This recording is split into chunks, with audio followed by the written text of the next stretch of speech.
Bem, eu quero aproveitar esse momento para levantar algumas premissas que eu julgo muito importantes, que podem ajudar o mercado, que pode fazer os dirigentes públicos entenderem melhor como atender essa demanda tão vulnerável, pessoas mais simples, que eu acho que, enquanto homem público, foi minha prioridade e a gente não perde um pouco esse cacuete. Apesar de trabalhar também na iniciativa privada, com meus empreendimentos, planejamento urbano também. Eu comentei no início do programa que 60% do déficit é coabitação. Significa mais que uma família morando sob o mesmo teto. O que representa isso? Enquanto isso do déficit, tá certo? Então, de 5 milhões e 800, 6 milhões de habitações, de famílias que no Brasil tem que ter uma casa nova, 60%, ou seja, 3,6 milhões aproximadamente, no país tem problema de coabitação. Relações anaparentais, o que é isso? Pai morando com o tio, com o avô, com o sobrinho, com o neto. E por que essas famílias moram juntas? Porque o poder aquisitivo delas, se você separar, olha, então vou dar uma casa para o pai e para o avô, e vou deixar uma outra casa para o filho, casado, com netos. Quando você separa, essa família não tem capacidade de pagamento para morar. E aí cria um abismo, cria-se a verticalização da favela. E por isso que esses empreendimentos, muitos deles são fadados ao insucesso por conta dessa realidade. Então, eu advogo que nós temos que, por incrível que possa parecer, tem que fazer imóveis maiores. Quando está toda a contramão para baixa renda. Quando todo mundo está na contramão. Quer dizer, a classe média tem no máximo um filho, são casais sós e tal. O que acontece? Pela Fundação Getúlio Vargas, esse fenômeno da coabitação aumentou no Brasil de 2008 a 2009. Passou de 2 milhões para 2,3 milhões. Isso é 15% em 2 anos.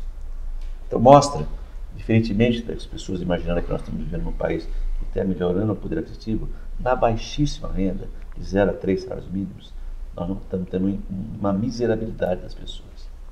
Porque o serviço de moradia, pagar água, pagar luz, pagar o transporte, tira a capacidade de comprar um imóvel melhor.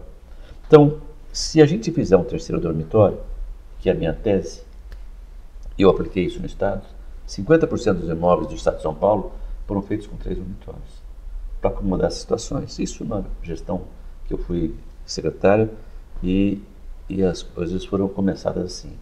Quando você atende essa situação, o imóvel, a metragem aumentou de 42 metros para 64.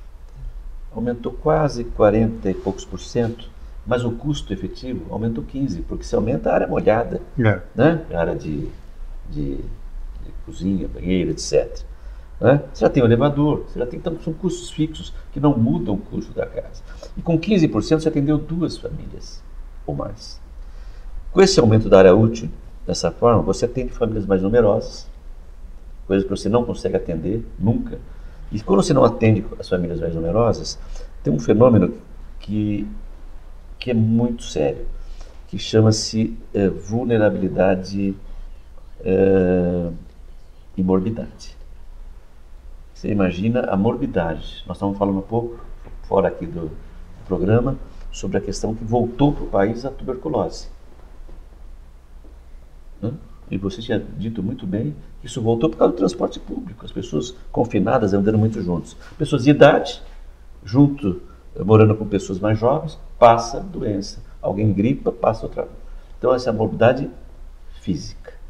Morbidade psicológica. Você imagine morar com a sogra. Eu estou exagerando, mas é o contrário. Você imagine você morar com famílias muito numerosas, onde o pai é o segundo, é o padrasto, que tem quase a idade da filha mais velha. Quantos problemas de assédio, quantos problemas nós temos, que não dá nem para enumerar, mas são muito grandes. Vai desestruturando a malha social. Aí é corpo e mente. Né? Diminui e aumenta a defasagem escolar. 27% das crianças não estudam no ambiente, porque não tem aonde estudar. Você vai para casa, volta para casa, não vou fazer a lição, não tem onde ficar, porque o ambiente é muito pequeno. Então você veja quantas políticas de ordem de saúde, na área da educação, você poderia inibir ou amenizar se tivesse uma política adequada. Né? E que é da vitimação, muita violência doméstica, a vitimização é uma coisa séria que existe nesse processo. Cai o desemprego. Por quê? Quando a mulher tem um lugar para ela trabalhar com o terceiro dormitório, vamos imaginar, o terceiro dormitório aqui durante o dia, ela faz a costura. Então aumenta a capacidade de pagamento dessa família per capita e automaticamente essa família tem condição de melhorar e sobe efetivamente o degrau na vida. Então essa questão, eu acho uma coisa que a gente tem que ter um olhar diferente para essa questão de morar. E ampliar o conceito de família. Os financiamentos convencionais é feito para o casal. Casado de papel passado. Nós temos que mudar esse conceito. Nós chegamos a mudar isso tanto no município quanto nos estados. Depois a Caixa Econômica começou a copiar, mas alguns bancos ainda não têm. Ou seja, união estável com ou sem filhos. Tem que estar privilegiado no financiamento. Né? Pais separados, divorciados, essa coisa. União homoafetiva. Não existe financiamento. Essas coisas têm que ser contempladas. Né? Relações monoparentais. Mãe. Por que eu não posso financiar uma mãe que mora com o filho? E coisas desse tipo, acho que são importantes. E só para ter um olhar diferente também, para a gente imaginar, o pessoal está brincando, eu estou falando em causa própria, eu estou chegando nessa fase dos idosos, a dignidade em forma de nós temos que ter habitação adequada para idosos. Vou dar um número para vocês que eu anotei aqui. A população brasileira de 97 a 2007, ou seja, aproximadamente 10 anos, aumentou 20%, 21%. A população de idosos aumentou 47,8%, mais que duplicou em relação ao aumento efetivo. E qual é a lógica? Você tem que fazer habitação para idoso. Qual é a solução de um idoso de baixa renda? Não, baixa renda não. Hoje é um problema para todos. Todas as camadas. Mas na baixa renda é mais vitimizado.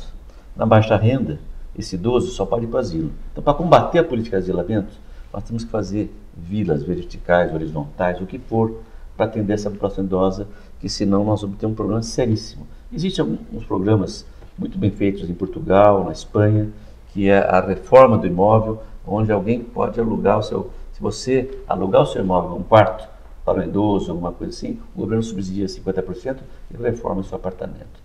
Políticas dessas, os fundos de pensão deveriam pensar nisso. E acessibilidade, para terminar, eu acho que eu fiz um estudo sobre acessibilidade entre as casas e os imóveis.